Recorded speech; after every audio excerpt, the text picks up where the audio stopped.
del Foro Educativo y directora general del Instituto Pedagógico Nacional de Monterrico. Los panelistas invitados esta tarde son Agustín Campos Arenas. Él es titulado profesor de Matemáticas y Física y doctor en Educación en la Pontificia Universidad Católica, máster en Educación en Temple University, USA, estudios en Educación no formal en la Universidad de Manchester, en Inglaterra, y la Universidad de Edimburgo, en Escocia, PhD en Sistemas Instruccionales en Florida State University, USA, profesor universitario, consultor internacional en educación y autor de varias publicaciones en educación. Juan Borea, licenciado en Educación de la Pontificia Universidad Católica, especialidad de Historia, Geografía y Orientación y Bienestar del Educando. Se ha desempeñado como Director Nacional de Educación Secundaria y Superior Tecnológica en el Ministerio de Educación, jefe de la Oficina Nacional de Coordinación y Supervisión Regional en el Ministerio de Educación, jefe de la Unidad de Promoción Escolar de Cultura y Deporte, asesor del Viceministerio de Gestión Institucional del Ministerio de Educación, asesor del Ministro de Educación y jefe de Gabinete de Asesores del Ministro de Educación. Profesor en prestigiosos colegios de Lima, actualmente es director, tutor y profesor en el Colegio Héctor de Cárdenas. Catedrático en la Universidad de Directores del Instituto Peruano de Administración de Empresas y miembro fundador de Foro Educativo. Y por último, José Luis Encinas, consultor internacional en Educación y Desarrollo Humano, actualmente asesor de políticas educativas de la Dirección General de Educación Básica Regular del Ministerio de Educación. Forma parte del equipo central que coordina la revisión y formulación del Currículo Nacional de la Educación Básica. Licenciado en Psicología con estudios en Maestría en Gerencia Social en la Pontificia Universidad Católica del Perú. Diplomado en Cooperación Internacional para el Desarrollo por la Universidad Alberto Hurtado de Chile. Consultor internacional de UNICEF, Comisión Europea, USAID, Fundación Bernard Van Leer, Cooperación Canadiense, entre otras. Ha sido asesor del Ministerio de Educación de Angola en la estrategia de formación de agentes de educación en el periodo de la posguerra y en los planes de mejora de la educación primaria. Cuenta también con diversas publicaciones, guías y manuales. Cabe destacar entre ellos el libro Prohibido Pegar de 1996, que trata sobre las agresiones entre niños y niñas en la escuela. Dejo con ustedes la mesa de comentaristas. ¿El otro? El otro, para que no lo voy a hacer.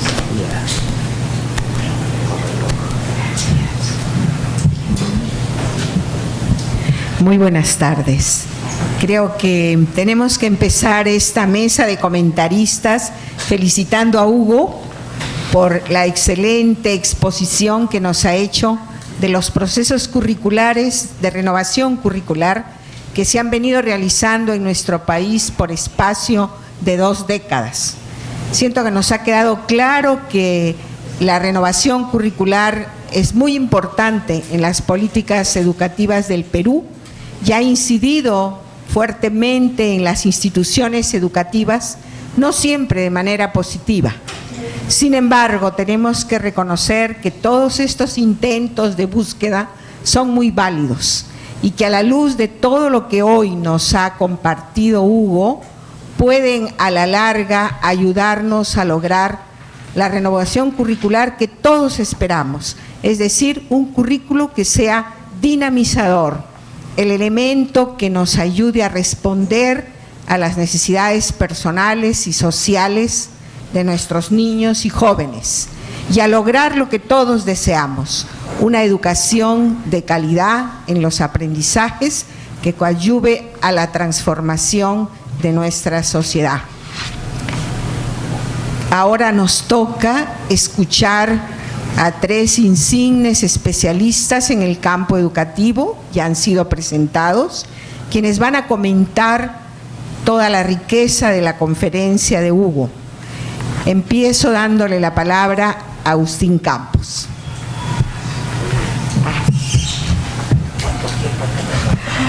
¿Cuánto tiempo el moderador, por favor? 10 minutos. Eso tengo que decir, 10 minutos para cada uno de los comentaristas y luego va a haber un espacio para las preguntas, lo que el público quiera expresar sobre el tema de esta tarde.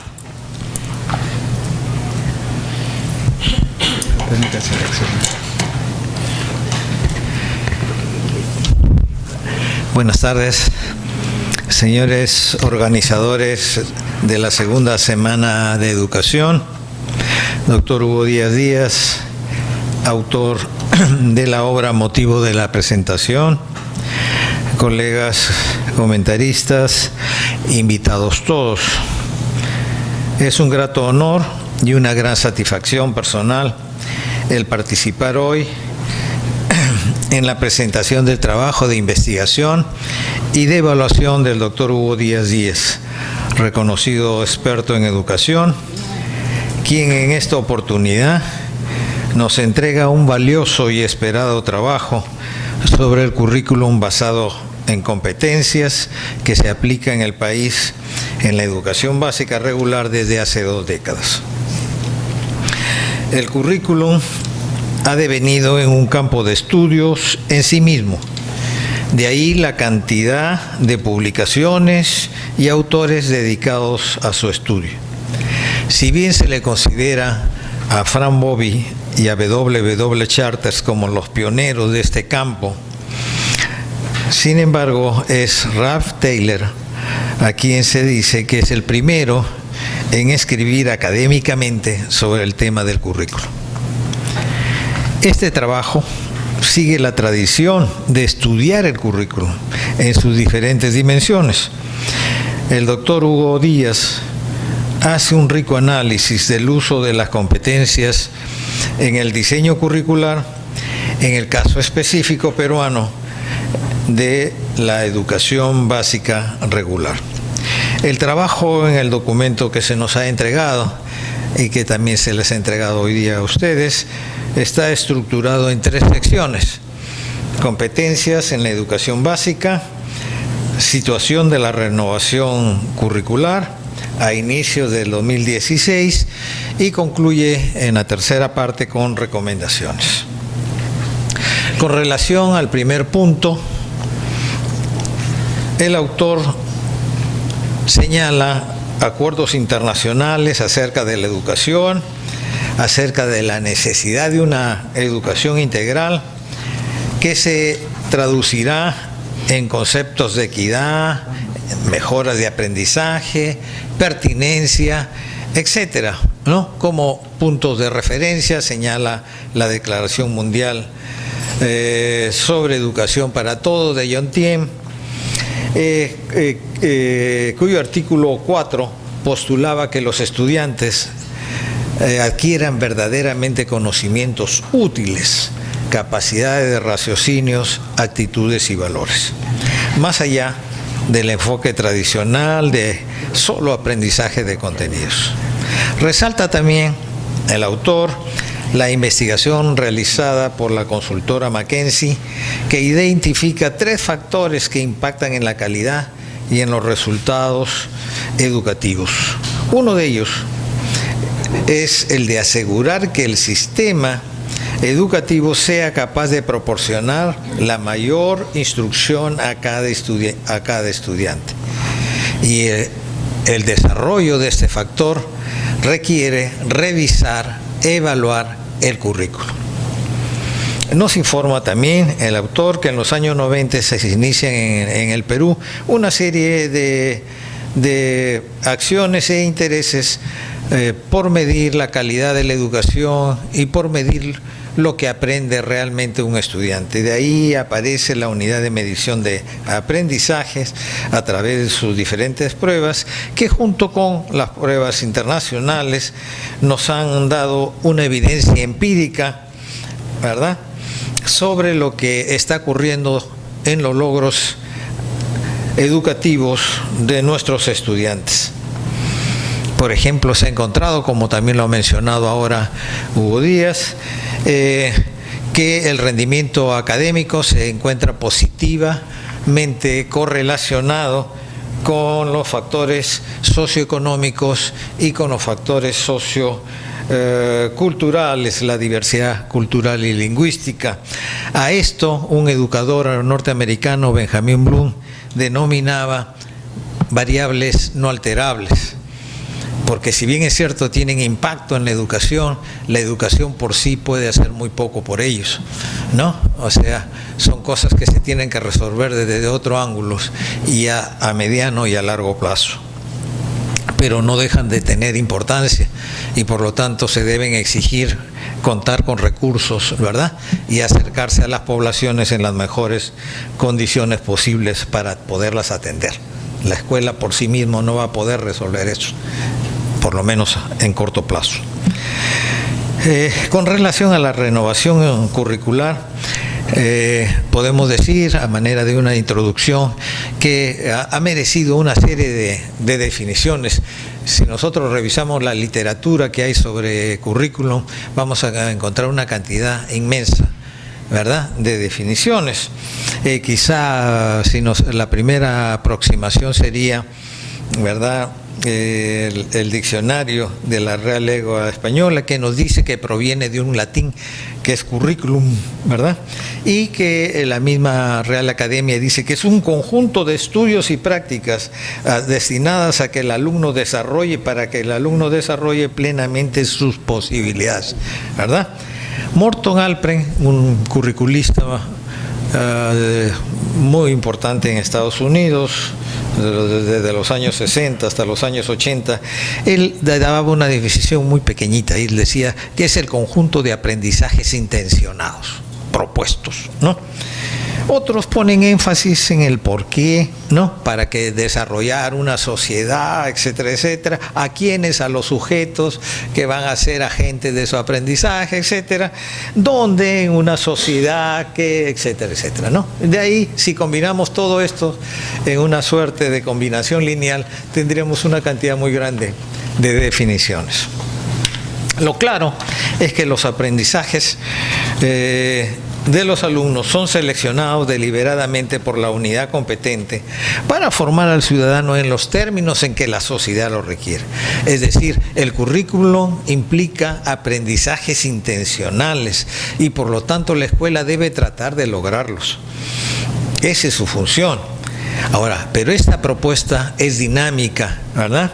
Se tiene que renovar, se tiene que alterar cada cierto número de tiempo, porque la misma sociedad es cambiante. El doctor Díaz define la renovación curricular precisamente como una herramienta pedagógica que organiza las experiencias educativas para que sus componentes se desarrollen en una forma articulada e integrada de conformidad a los niveles educativos y grados correspondientes a cada uno de ellos. ¿Cómo podemos hacerlo? Pues de manera más o menos seguida, a través de actualizaciones periódicas o a través de renovaciones más profundas cada cierto tiempo. Los tiempos no son mágicos, ¿verdad? Acá se ha considerado 5 años, pues da lugar a que la experiencia, la propuesta sea experimentada, ¿verdad? Y pueda ser evaluada y pueda encontrarse algunas consideraciones de mejora. El doctor Peñalosa decía, un gran educador peruano, que el currículo debería traducir las intenciones educativas de un país. El Departamento de Educación de Educación y Ciencia de Inglaterra sostenía que el currículo es el corazón de la educación. Es cierto, como decía Hugo, el currículum no va a transformar la sociedad. La educación es la que va a transformar la sociedad. Pero ¿quién transforma la educación? Es el currículo, ¿no? Entonces es una cadena. No cabe duda pues de la importancia del currículo. Por ello es que no podemos dejar de revisarlo, evaluarlo, ¿verdad? Y tener cuidado pues de dar los tiempos necesarios para que los docentes puedan asimilar las nuevas propuestas.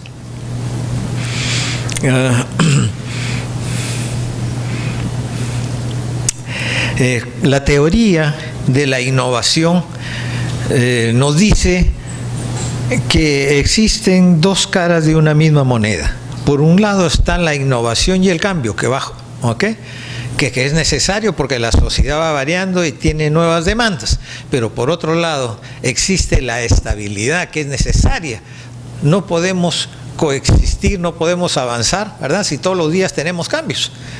O sea, hay que innovar y hay que cambiar, pero inmediatamente hay que tratar de estabilizar, y una vez que estemos estabilizados, ¿verdad?, vendrá un nuevo cambio. Pero no podemos pretender un nuevo cambio cuando no hemos estabilizado. Entonces las propuestas curriculares que requieren, como bien lo ha dicho Hugo, ¿verdad?, capacitación, entendimiento, comprensión, etcétera, etcétera, requieren un tiempo para estabilización, ¿ok? Los tiempos entre propuesta y propuesta, por lo tanto, devienen en importante, ¿verdad?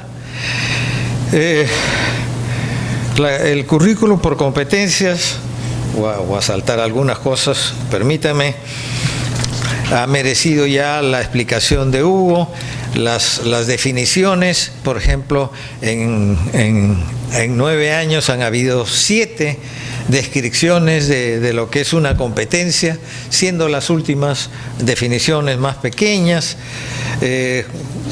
No se ha manejado un mismo lenguaje, se ha usado lenguaje diferente en cada propuesta, y por lo tanto no se ha tenido conexiones con las universidades, con los institutos que forman maestros, ¿verdad?, para que el nuevo docente no entre en desventaja con la exigencia que le da el Ministerio de Educación en su propuesta curricular.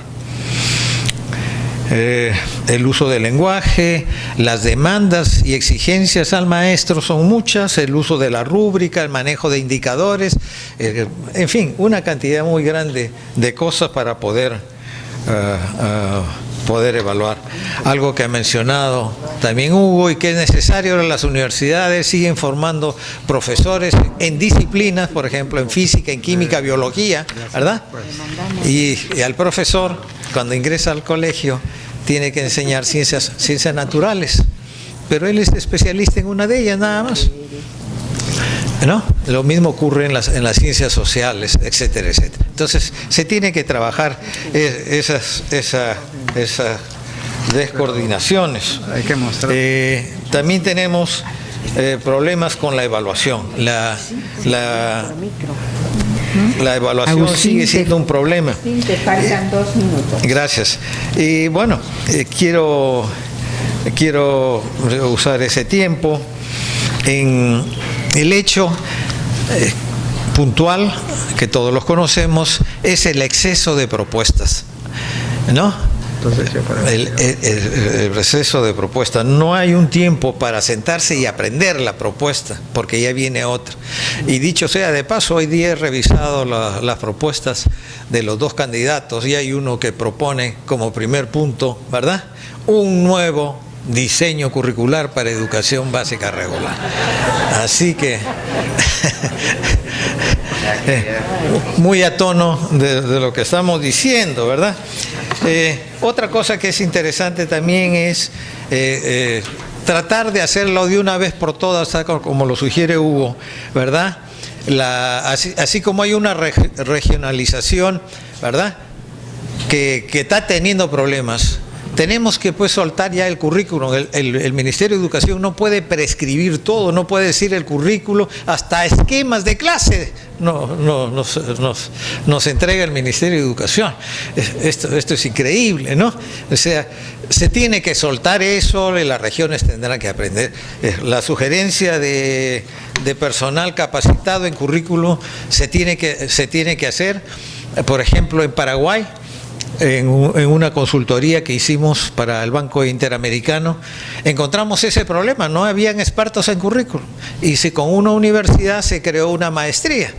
El ministerio puso como a 30, a 40 maestros, y a través de una universidad se trajo expertos de afuera, ¿no?, que venían, trabajaron durante 1 año, 2 años, ¿no?, y se trajo de diferentes partes del país, y en 1 o 2 años se pudo tener personas capacitadas en currículo en todo el país. O sea, hay maneras de de buscarlo. Y para finalizar, permítame también comentar algo que también Hugo ha mencionado, es el hecho de la promoción automática. Yo también concuerdo con Hugo en eso.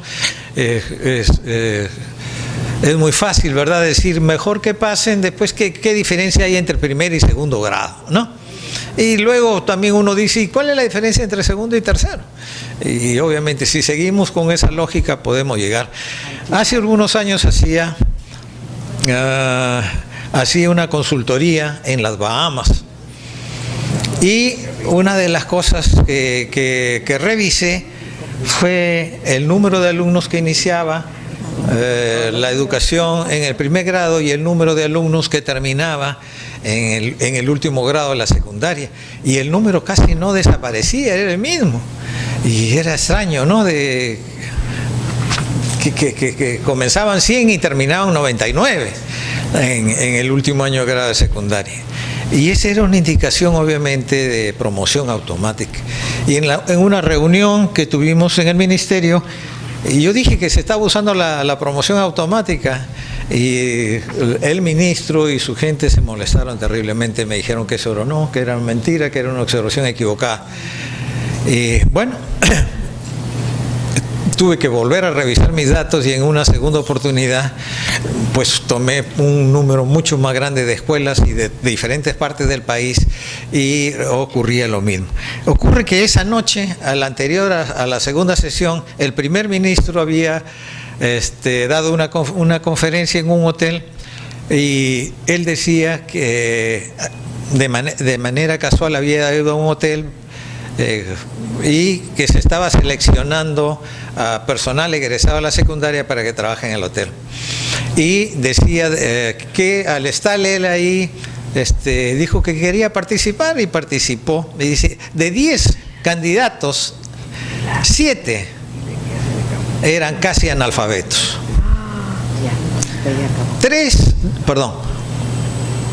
1 sabía leer y escribir bien, y realmente 2 tenían amplio conocimiento de la secundaria. Y eso era pues consecuencia de la promoción automática. Puede ser muy dañina, ¿verdad?, porque inconscientemente la vamos fomentando hacia arriba. Bueno, agradecer y felicitar a Hugo por el trabajo. Creo que ha abierto una ventana a la investigación, a la evaluación, que son estas soft, ¿verdad?, cosas como es el currículum, que también merecen estudios, análisis, ¿verdad?, investigaciones de calidad, como es en este caso. Muchas gracias.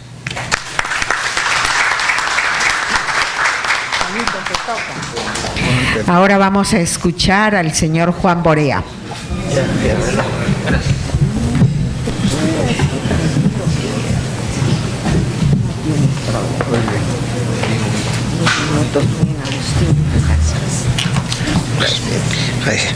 Bien, buenas noches. Empiezo felicitando a Hugo, porque yo voy a hacer un comentario desde el punto de vista de profesor que sigo en el aula, y entonces es un enfoque diferente a veces del que no está en el aula. Generalmente el que no está en el aula y que nunca ha estado, es el que da los cambios curriculares. Por eso es que meten la pata con tanta frecuencia. Ahora, yo y por si acaso soy muy amigo de los que están en el son muy amigos, pero muy amigo de Platón, más amigo de la verdad. Bueno, además mis artículos les llegan a todos. Yo he tenido que recortar, miren, mi exposición de 20 para 10, así que si a alguien le interesa recibir mis artículos, va a estar, me da en un papelito su nombre y lo inscribo en mi lista. Bien, el trabajo sistematiza observaciones realizadas por muchas personas sobre el tema curricular, y en eso, de no haber habido esas críticas de manera constante, tal vez ahorita ya estaría aprobado el nuevo currículum. Tal vez la primera o segunda versión del marco ya sería, no, con cosas tan alucinantes como, ¿se acuerdan? Digamos, aprendizaje fundamental que era aplica creativamente sus sueños y no sé qué. Uno decía, ¿qué ha fumado? Pero ese estaba en una de las versiones. Entonces, si no hubiera habido las críticas permanentes, entonces las críticas son necesarias. Por eso mi primer comentario. coincidir con la recomendación final de la página 54. Había hasta subrayado, pero ya el tiempo no nos da para irles leyendo. Dice, lo aconsejable es que en el plazo más breve el Ministerio de Educación proceda a la publicación completa del currículum. No son suficientes consultas parciales. Para poder dar aportes, el documento tiene que ser publicado en su integridad y no consultas por internet. Las 8 consultas que han hecho por internet no se pasen. Dice, sobre 8 afirmaciones con no más de 300 caracteres. ¿Y qué afirmaciones son esas? Por ejemplo, la tutoría y la orientación educativa aporta al desarrollo integral de los estudiantes. ¿Qué voy a poner? Que no. Pero eso no tiene nada que ver con el desarrollo del currículo. Y las 8 son similares. Uno de los artículos que publiqué analizaba las 8. Bueno, hay que hacer una consulta integral. Entonces coincido con eso, con Hugo. Ahora, yo entiendo, siempre hay la tentación de dejar un producto para cumplir con el ofrecimiento. El ministro habló de 4 pilares y uno de ellos era el currículum. Entonces tiene que dejar el currículum, como sea. Eso está mal. Uno puede decir, no pude terminar el trabajo, cumplí con esto, pero el riesgo es de que ¡pum!, nos caiga un nuevo currículum. Hace poco enviaron al Consejo Nacional para pedir opinión, pensando que con eso cumplían con lo normativo. Menos mal que el Consejo, felicito aquí a los que son del Consejo, le respondió con una carta que dice, entre otras cosas, y que está publicada en la web del Consejo, no es una invención. De acuerdo al reglamento de la Ley General, el documento en mención no se ajusta a la definición de currículo. Por lo tanto, el CNE no puede emitir opinión sobre una propuesta curricular incompleta. Muy bien dicho. Entonces, esa propuesta no tiene opinión y si la sacan, porque pueden decir si hemos consultado a los maestros, esas consultas, bueno, que son, ya sabemos mucho nosotros cómo son, pero esto es bien objetivo. El CNE no ha dado opinión porque no hay propuesta completa, por lo tanto no puede salir. Ahora, dice Díaz en la página 20, tampoco las consultas han involucrado la participación real de un número suficiente de profesores, quienes son los directamente implicados en su ejecución, a pesar de que el artículo 34 de la Ley General de Educación dispone la elaboración de un currículo participativo. Sigue Díaz, si bien este tipo de documentos no debería ser objeto de consulta masiva, sino de maestros con experiencia, lo que sucede es que en buena parte los procesos de consulta terminaban, escuchen bien, no lo digo yo porque siempre me critican a mí que soy negativo, terminaban siendo un mero formalismo, así dice Díaz, para justificar la aprobación de un nuevo marco o diseño curricular. Es una práctica que habrá que superar en futuros procesos. Claro, hay muchas de las cosas que salen en el libro que no ha tenido tiempo de decirlas aquí. Además es un caballero, pero yo no lo soy, así que yo saco estas partes. Pero lean ustedes el documento y se van a dar cuenta de lo que dice. Bueno, entonces, ahora, Hugo señaló aspectos positivos y negativos. Yo quiero señalar uno negativo que a veces nos hemos olvidado, el escepticismo. Yo les hablo como docente que hace 47 años que estoy en el aula. Y no es porque sea viejo, sino porque empecé a los 17 años profesionalmente. Y he vivido varios procesos curriculares. Para mí el más importante de todos, el que dejó más marca, la reforma de los años 70. Esa sí cambió la manera de pensar de la educación en el país. Pero a lo que voy es esto. Cuando ya viene una cantidad y cantidad, lo que hay es escepticismo. Entonces los profesores cuando vemos, otro más, ¿no? ¿Y cuánto durará esto? Esa es una cosa que a uno lo desespera. Bueno, quisiera por eso justamente un texto de la página 19 de Díaz dice, una segunda característica de las políticas curriculares ha sido la modificación del currículo nacional en plazos muy cortos. Para los profesores peruanos, las últimas décadas han estado plagadas de normas cambiantes y que al mismo tiempo aumentaban la complejidad de la programación. Entonces, en el Perú muchas veces hemos tenido una actitud de reverencia casi religiosa ante los nuevos cambios, ¿no? Cuando vino el conductismo de Tallahassee en la década del 70, el informe del ORS en la década del 90, el constructivismo en la década del 2000. Hay que conocer y aplicar los nuevos enfoques, pero yo les puedo asegurar que muchos puntos de la escuela nueva del siglo XIX todavía no se aplican. El problema es que cada cual que viene nos enjuagamos la boca con los términos, pero no nos interiorizamos. Entonces lo que hay que hacer es aplicar y convencer. Yo soy de los que digo, de acuerdo a lo que dice la Constitución. Hugo decía, hay que hacer caso a la Constitución. Les voy a leer el artículo 16 de la Constitución. Tanto el sistema como el régimen educativo son descentralizados. Muy bien.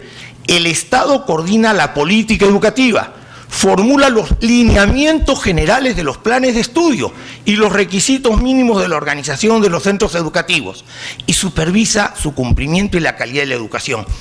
¿Por qué entonces obligar a un determinado enfoque? Hay gente que enseña, miren, ¿saben cuál es el mejor enfoque? Aquel del cual el profesor está empoderado y lo usa bien. En lo otro lo que hace es enseñar como siempre e informar como los pide el ministerio, con lo cual nos obligan a todos a mentir, a mí también, porque tiene que estar mintiendo, diciendo lo que no haces, para que el ministro o el funcionario esté contento. Y entonces las políticas educativas se desarrollan en base a las mentiras que todo el mundo vamos desarrollando en nuestros informes. Yo los tengo hechos desde enero para presentar en diciembre, si no me interesan. Entonces, pero es que eso no se dan cuenta. O sea, miren, cuando yo era jefe de gabinete, viajaba mucho, jefe de gabinete, porque a mí me encanta viajar, decían, qué sacrificado el profesor Borea, cómo se ve esos lugares, si yo paro en esos lugares todo el tiempo porque me gusta. Bueno, llegaba a las escuelas de la selva, por ejemplo, y encontraba los libros que con tanto esfuerzo había mandado el ministerio, estaban todos ahí, hermosos, intocados, porque no había un dedo de niño. Entonces ya después de unas cuantas aguas con el profesor, porque así solo no se soltaba, como dicen los latinos, in vino veritas, entonces con las agüitas, al final me decía que él enseñaba con coquito. Pero es lo que más sabe hacer. Miren, no es que yo esté en contra de las competencias, por si acaso, pero lo que sí digo es que si queremos que el maestro aprenda las competencias, hay que convencerlo de que es mejor. Por imposición nadie aprende, por imposición uno informa. Y como la mayoría de los docentes no han aprendido en este sistema en las universidades ni en los pedagógicos, hay que convencerlo de que es mejor, no imponerle. Por eso yo digo, la Constitución es clara. Te quedan dos minutos, exacto, Juanito. justamente para dar dos recomendaciones finales, ¿no? Como digo, esto se lo puedo dar más desarrollado a los que están interesados, me dan su currículo y su correíto y se lo mando. Primero, a la comunidad educativa. Esto es una invasión a la comunidad educativa. Tenemos que ser parte activa en la construcción del currículo. Solo así podremos tener un producto de calidad. Pero, y yo señalo aquí, las instituciones de la sociedad han estado muy calladas en el tema curricular. Nos han dejado solos a unos cuantos gritones. ¿Dónde han estado las universidades con sus pronunciamientos, con sus análisis sobre las propuestas? Yo no los conozco. ¿Dónde ha estado el SUTEP? ¿Dónde han estado los colegios de profesores? ¿Dónde han estado las instituciones de la sociedad civil, las asociaciones de directores? Y esa es una responsabilidad de ellos. Si sale una propuesta, ellos tienen que opinar. Entonces, no puede ser que lo dejemos solos, porque la buena voluntad de los funcionarios del ministerio no basta. Hay que mirar desde varios lados. Yo he sido también funcionario del ministerio. Sé lo que es la presión política. Política en el mal sentido de la palabra, porque la política es una palabra grande y buena. Pero la política, tenemos que sacar el producto a como dé lugar. Y a unos lo fuerzan, y claro, ¿qué le vas a decir al ministro? Tienes que, ¿no? O al viceministro, a quien sea, tienes que decir subordinación y valor y tragar el sapo, ¿no? O renunciar.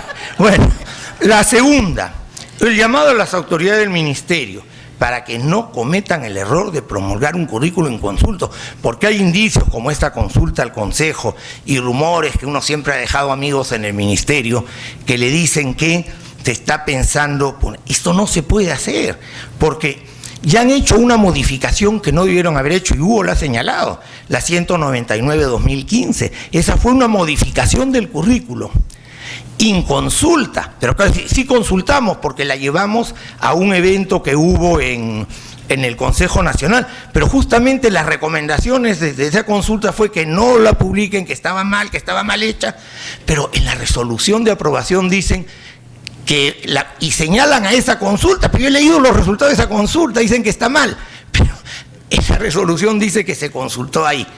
No puede ser, ¿no? En este sentido, la carta del Consejo al Ministerio también la menciona, diciendo, quisiéramos referirnos, el Consejo Nacional de Educación termina su carta diciendo, quisiéramos referirnos a la RM 199, que modifique el DSN y que desde su publicación parece haber generado confusión en el magisterio.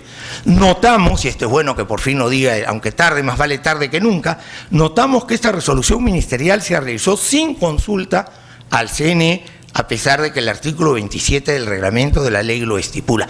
Son indicadores suficientes para no ceder a la tentación de decir hemos cumplido con presentar un currículo, porque lo único que van a hacer es generar más problemas a los maestros y más problemas al próximo gobierno, que va a tener que derogarlo de todas maneras. Entonces, ¿para qué lo publican? Bueno, muchas gracias. Muchas gracias, Juan. Ahora sigue la palabra a José Luis Encinas.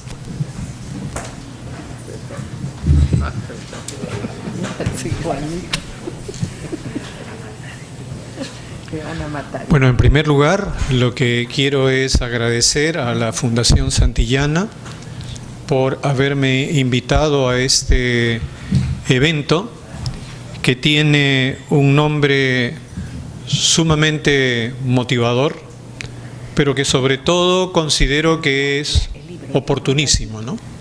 Porque se refiere a las competencias educativas para tener mejores oportunidades.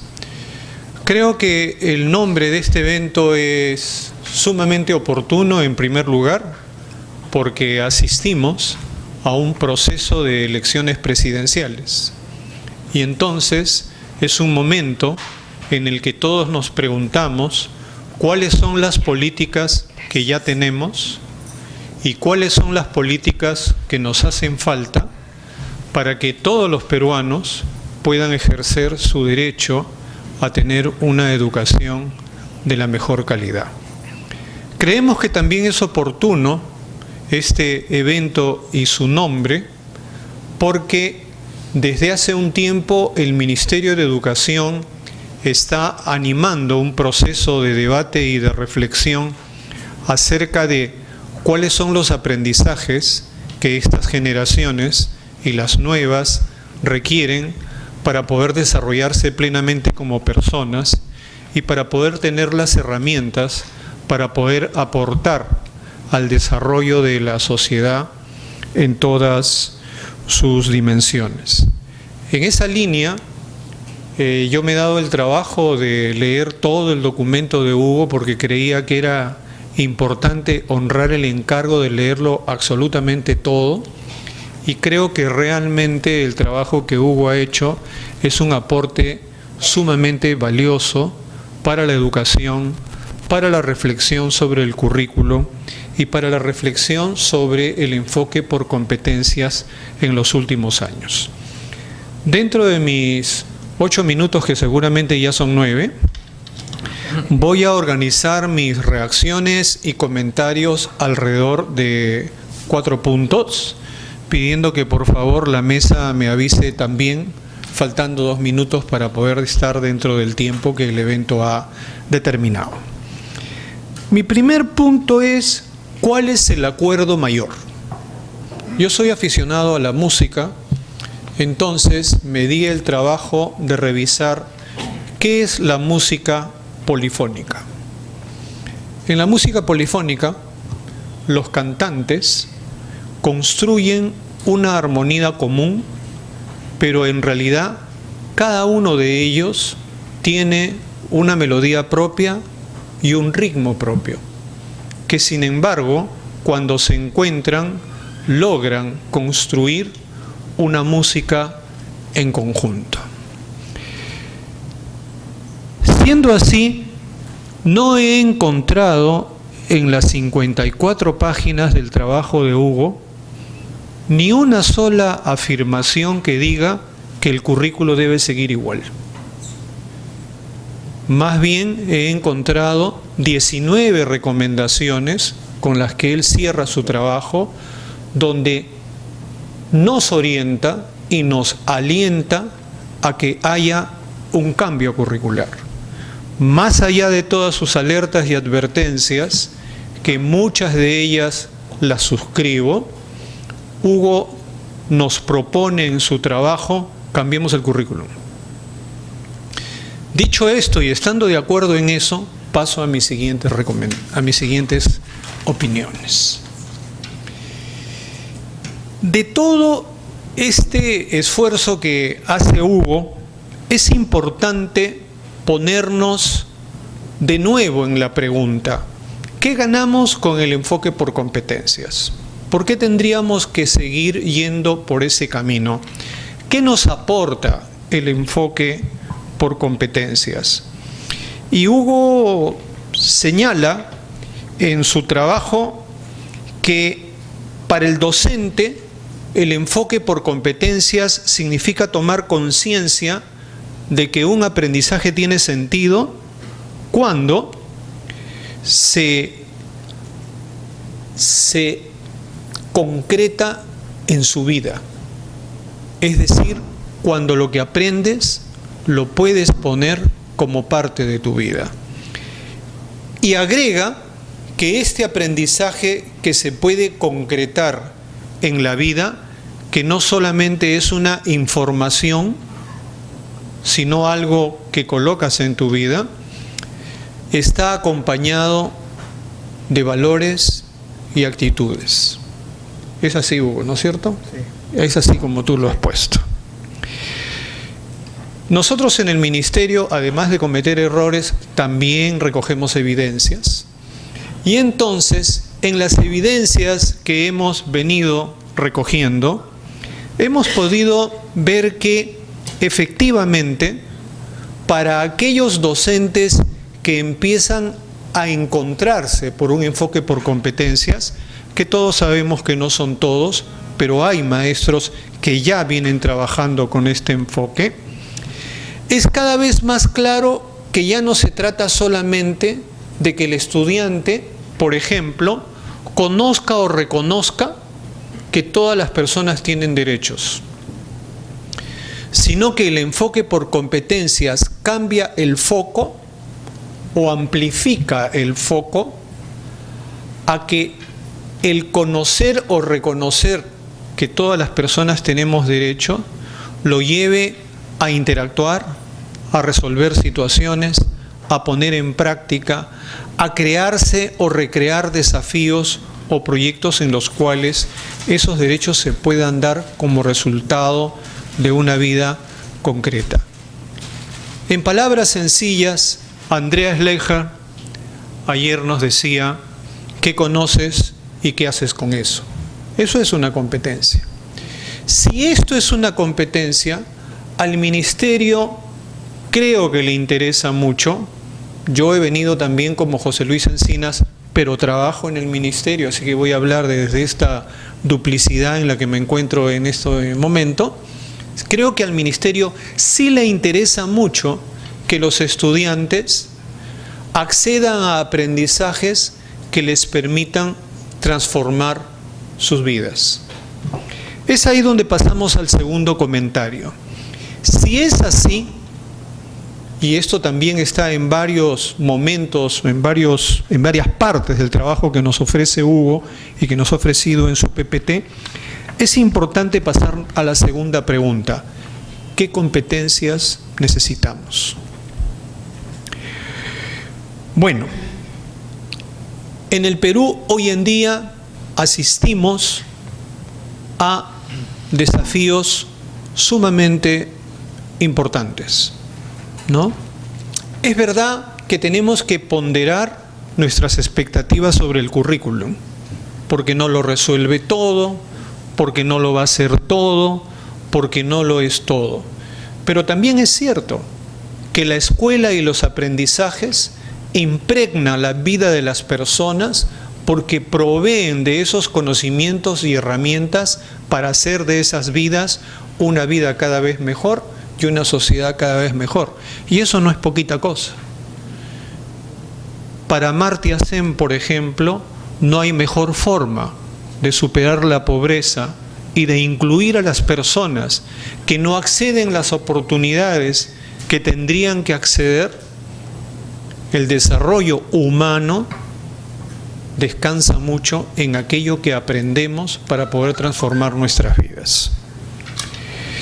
No es fácil identificar cuáles son esas competencias. UNESCO nos ha propuesto algunos aprendizajes que deberíamos tener en este mundo, ¿sí? La OEI ha propuesto reflexiones al respecto. La propia Ley General de Educación propone cuáles deberían ser esos aprendizajes a los que todos los estudiantes deberían tener acceso. El Proyecto Educativo Nacional, en su objetivo estratégico número 2, cuando habla de la política 5 sobre el marco curricular, también señala aprendizajes. El DCN nos ha legado un conjunto de propósitos y, por supuesto, siempre va a existir la tentación de lo que César Coll llamaba el currículo trencito, que es no priorizar e ir sumando aprendizajes.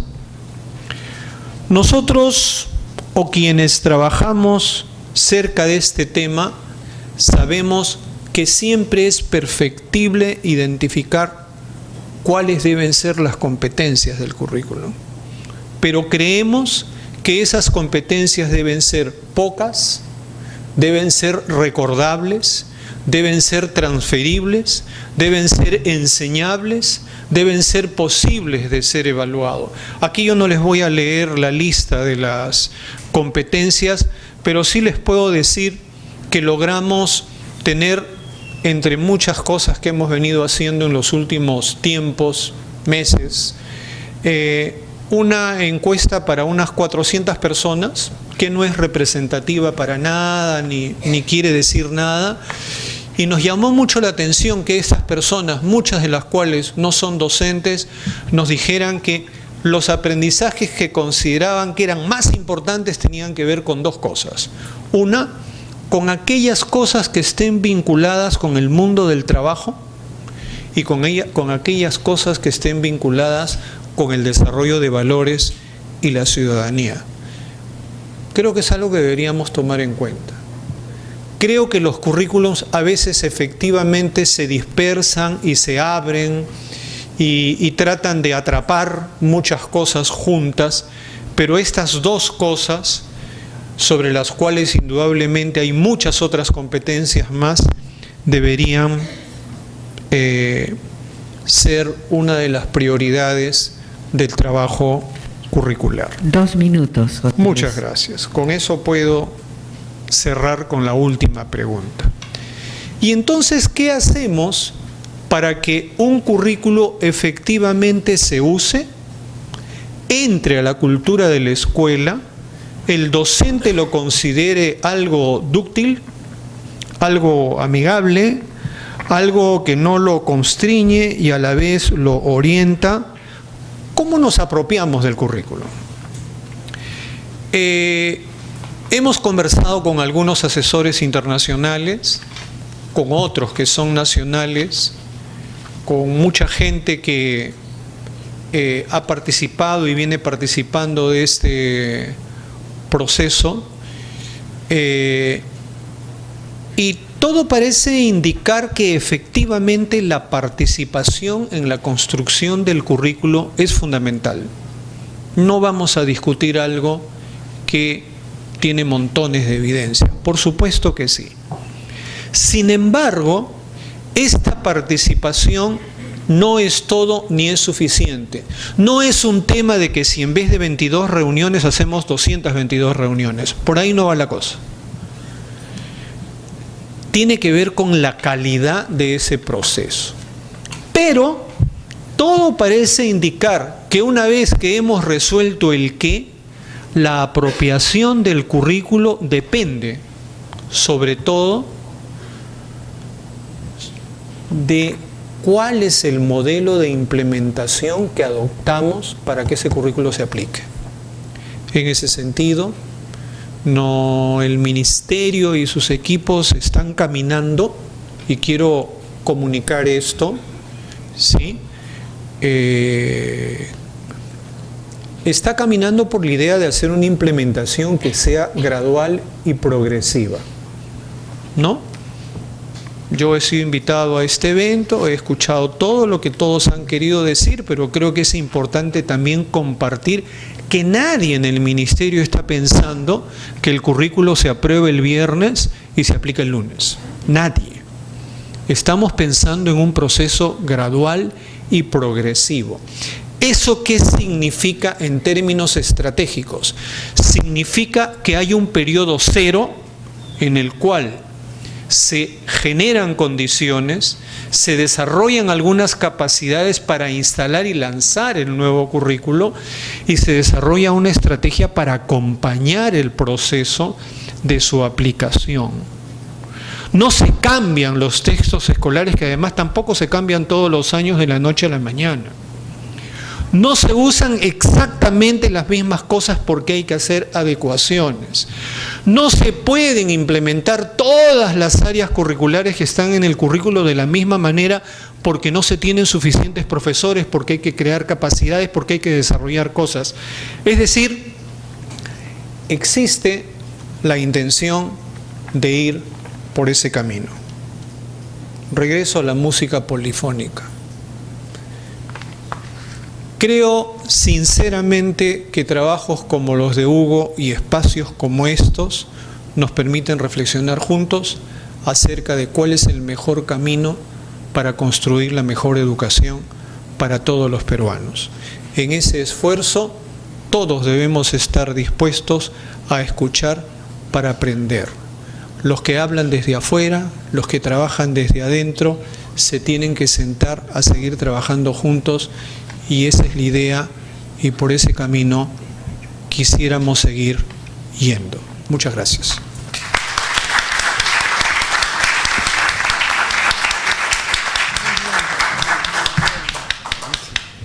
Bueno, los tres comentaristas, cada uno con su estilo propio, su experiencia y su ubicación, han resaltado el aporte valioso y realista de la presentación de este análisis sobre los procesos curriculares en el país que esta tarde nos ha presentado Hugo. Yo me atrevo, antes de cerrar esta parte del evento, decirles que todos hemos recibido el texto de Hugo completo y quizá la parte, lo he leído todo, y quizá la parte más valiosa, de forma personal la considero así, son las 20 recomendaciones que él hace al final.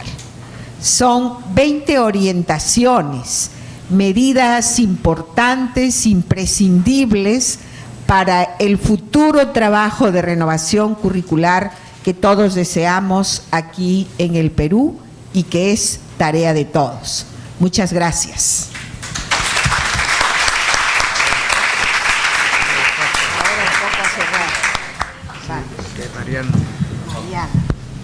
Bien, vamos a tener unos momentos para las preguntas. ¿Ah? ¿No? No, ya. Ok. Entonces, procedemos a hacer la clausura del evento. Adelante, por favor. Me estaban diciendo de allá que sí, pero...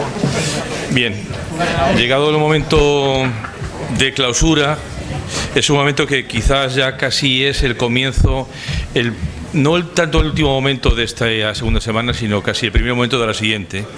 Yo quería recordar muy brevemente el tema de la semana. Ha sido un tema en torno a las competencias educativas y con dos partes. Una parte, digamos, el informe que expuso ayer Andreas Schleicher como director de educación de la OCDE, en la que yo, haciendo una referencia a otro informe de la OCDE, califico las competencias, como dicen ellos, como la divisa global del siglo XXI. Las competencias ofrecen más y mejores oportunidades.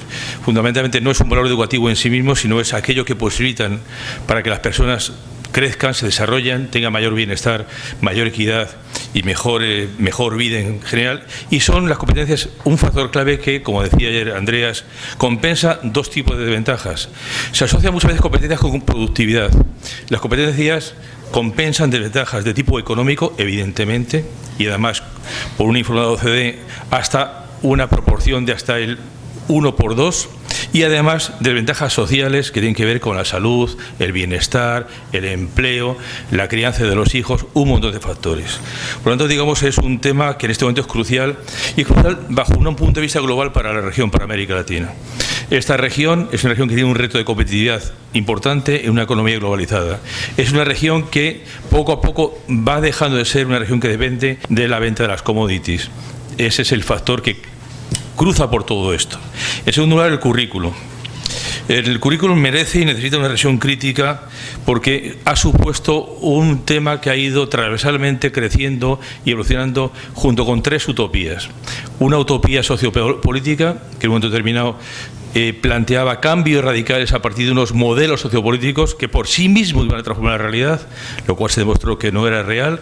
En segundo lugar, unas utopías, como se ha dicho, psicopedagógicas, especialmente el constructivismo, que por la construcción de un discurso por sí mismo iba a transformar la práctica docente de cada maestro y cada maestra en cada escuela, y últimamente una utopía tecnológica, que por la dotación de unos recursos tecnológicos iba a cambiar la realidad. Bien, el currículo en este momento se plantea como un elemento que supera esas utopías y que afronta otros retos distintos. Para nosotros, la Fundación Santillana, después de 33 años de vida y de actividad en toda América Latina, en España y en Portugal, este tipo de eventos, y este en particular, son nuestra razón de ser, porque sirven para aportar información relevante. En este caso ha sido muy relevante el informe de la OCDE, primicia mundial, se presentó ayer aquí, o incluso en prensa de otros países aparece la referencia. Fue un privilegio que Andreas se comprometió hace meses y que cumplió, y un informe muy relevante como ha sido el de Hugo. Son dos informes complementarios bajo un tronco común que dan contenido al ser, la intención de la Fundación Santillana. Por otra parte, favorecer el debate. Creo que esto produce debates que se producen en la sala y fuera de la sala y que se trasladan al Ministerio y la sociedad peruana en su conjunto. Y, por supuesto, y muy importante, provocar propuestas. De aquí salen propuestas. Hugo ha hecho una serie de ellas, el informe de la OCDE también hacía propuestas, y creo que no podemos dedicarnos únicamente a hacer tareas diagnósticas y de observación, sino que hay que mojarse. Y hay que mojarse, y todos tenemos que mojarnos ese proceso. Y ya, por fin, con esto no concluimos.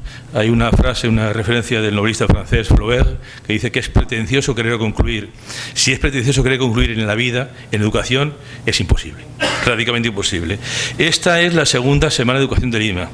La Fundación Santillana, en sus 33 años de vida, insisto, tiene muchas aspiraciones. Una de ellas aspiraciones es no ser efímera, y sus actividades no ser efímeras. Esta es la segunda de Lima. Hace un mes celebramos en Madrid la 30ª Semana de Educación. Estamos seguros que llegaremos en Lima a la 30ª Semana de Educación en el futuro, con todos ustedes, con el apoyo del Ministerio y la colaboración del conjunto de los docentes del país, que son la base y el motivo de nuestro trabajo. Muchas gracias y hasta la próxima actividad.